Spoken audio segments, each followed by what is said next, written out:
Bonjour les amis, j'espère que vous allez bien. J'ai tout à l'heure vu une vidéo qui m'a fait mal au cœur. Je dis bien, cette vidéo m'a fait mal au cœur. Dans la vidéo, c'est un reportage de France 2 en Afrique du Sud, où ils sont allés dans une ville en Afrique du Sud. Et cette ville-là, c'est une ville où on retrouve uniquement des blancs. En fait, c'est une ville, je peux dire racisée, et qui veut que dans cette ville, on ne retrouve que des blancs. Les amis, j'ai eu froid au dos.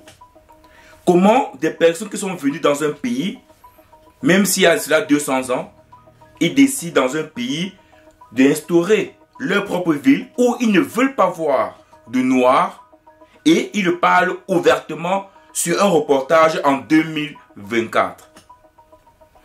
Suivons un peu des parties de cette vidéo. Suivons, les amis, moi en tout cas quand j'ai vu ça, je suis tombé des nues. J'étais dépassé.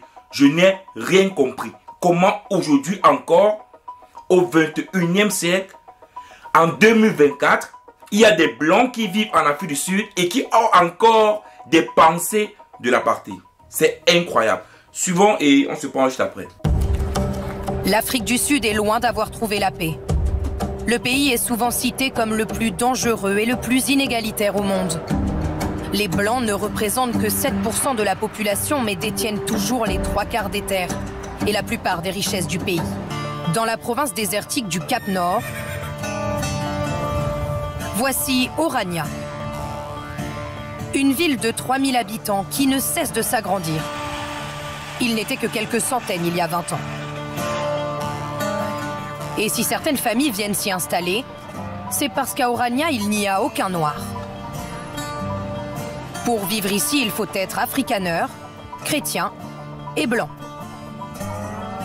C'est la règle imposée par les fondateurs de la ville. Franchement, le fait qu'il n'y ait que des blancs, ça me rassure. Ici, je peux même laisser les clés de ma voiture sur le contact. Personne ne la volera. C'est sécurisé, c'est propre, mes enfants peuvent jouer dehors sans danger, et ça c'est important pour moi. J'adore vivre à Orania, les gens sont bienveillants. À la station-service, à la boucherie, à l'école et dans les supermarchés, il n'y a que des blancs. Ils vivent en autarcie et ont même leur propre monnaie, sans le visage de Nelson Mandela sur les billets. Vous venez là de suivre une partie de la vidéo parce que je ne vais pas tout mettre, sinon France 2 effectivement va me bloquer la vidéo sur YouTube. Mais vous écoutez ces personnes qui disent que pour eux, ils veulent avoir un endroit où ils ont leur culture, où ils sont bien. Ils ne veulent pas un endroit où ils se mélangent avec d'autres cultures. Dans la terre des Sud-Africains. C'est comme si moi, ou mes ancêtres qui sont venus en Belgique en 2100, décident qu'ils vont créer leur propre ville où va vivre uniquement des Noirs. Alors que vous êtes dans un territoire qui ne vous appartient pas. Moi, personnellement les amis, moi je fais partie des gens qui pensent que Nelson Mandela a été un homme fort. A été un homme qui a une vision positive. Une vision qui voulait que les êtres humains, c'est-à-dire que tous les hommes qui sont en Afrique du Sud, blancs ou noirs, puissent discuter, puissent causer, puissent avoir le même niveau d'égalité. Mais moi je pense que l'erreur que Nelson Mandela a fait quand il a pris le pouvoir en Afrique du Sud, c'est que il devrait normalement remettre une partie des terres qui a été prise, arrachée par des blancs ou noirs. Parce qu'aujourd'hui en Afrique du Sud, 7% de la population blanche en Afrique du Sud, donc sur 100% en Afrique du Sud, on n'a que 7% de blancs, mais ces 7% de blancs possèdent les 3/4 des richesses en Afrique du Sud. Et toutes ces richesses, ont été prises avant la fin de l'apartheid en Afrique du Sud. Donc il n'y a pas eu une reconstruction des richesses prises de manière illégale par des blancs en Afrique du Sud aux noirs. Et c'est pour ça d'ailleurs qu'on voit qu'aujourd'hui les noirs restent encore pauvres en Afrique du Sud et que certains blancs, même pas forcément, et que les blancs sont riches. Vous savez, il y a une image qui m'a, au début de cette vidéo là, je vais essayer de mettre l'image là, qui m'a touché directement. Dans l'image là, on voit au début, regardez bien l'image, je vais mettre l'image là, vous allez voir, on voit deux secteurs, on voit deux côtés. On voit un côté propre et on voit un côté sale. Un côté où des maisons sont très propres, on sent que l'environnement est bien propre. Un côté où on sent comment les maisons sont très proches, il n'y a pas vraiment une urbanisation, on sent vraiment de la souffrance. Et cette image illustre que réellement, en fait, Afrique du Sud. Une Afrique du Sud de belle qui appartient aux blancs, une Afrique du Sud noire qui appartient aux noirs. Et ce qui m'embête dans tout ça, c'est que les gens le savent, les gens le connaissent, les Africains du Sud, les peuples du Sud-Africains, des peuples sud-africains, pardon, connaissent ça, mais ils laissent faire. Non, c'est pas possible que des étrangers qui viennent chez vous, vous décident de... C'est incroyable, en 2024, de prendre, de dire, on est différent d'eux. On va nous mettre à part. Donc ça veut dire, un Sud-Africain noir qui décide d'aller vivre dans cette ville ne sera pas tranquille. C'est ça qu'ils veulent dire. C'est pas de chez lui. C'est pas cette terre, il doit aller ailleurs.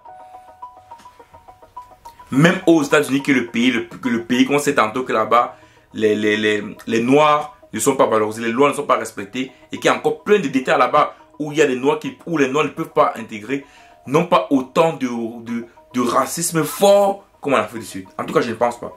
Parce que là, vraiment, ils sont en train de vouloir remettre l'apartheid au goût du jour, alors que l'apartheid est fini depuis des années et des années. Franchement, les amis, j'ai vu ça, j'ai eu mal au cœur. J'ai eu vraiment le cœur parce que je me suis dit vraiment comment des personnes en 2024 peuvent avoir encore ce type d'idéologie, ce genre de pensée. Où est-ce qu'on va? Dans un territoire, dans un pays qui eux-mêmes sont venus il y a ça 200 ans, qui ne les appartenaient pas. Des terres où on trouve des personnes qui sont là depuis des siècles et des siècles. Mais vous venez, mais vous décidez de vous mettre à part et de créer vos propres terres. Vous voyez pourquoi, à un moment donné, les Africains doivent arrêter de se laisser faire. C'est important à un moment donné que les Sud-Africains noirs puissent redemander leurs droits. Puissent avoir le même pied d'égalité que des Blancs. C'est important. Je pense qu'à un moment donné, c'est important qu'il y ait une justice coloniale en Afrique du Sud. Qu'il y ait certaines terres qui ont été prises par des Blancs soient reconcédées aux Noirs. Moi, je pense qu'à un moment donné, si cela ne se fait pas en Afrique du Sud, à un moment donné, on va toujours arriver à un choc culturel, à un choc des Blancs et des Noirs en Afrique du Sud, qui va entraîner après des choses terribles dans ce pays. Parce que ça va arriver un jour. Si l'inégalité continue à autant écarter et que les Noirs sont plus pauvres et que les Blancs plus riches, à un moment donné, ça va créer de l'hécatombe et c'est le pays qui va perdre. Donc moi, franchement, ce reportage m'a beaucoup touché, m'a beaucoup marqué. J'ai eu mal au cœur quand je l'ai suivi. Et je peux vous assurer qu'en 2024, on n'a pas le droit d'écouter les personnes dites comme ça, de parler de cette manière-là. Ou même l'école, tout est différent. C'est pas possible. On ne peut pas vivre dans ce type, dans un pays où des personnes veulent diviser. Non. À un moment donné, le Parlement sud-africain doit prendre les devants et refuser que ce genre de choses se passe dans leur pays. Ils doivent prendre des décisions fortes et éviter ça. En tout cas, moi personnellement, ça m'a beaucoup touché quand j'ai vu cette vidéo.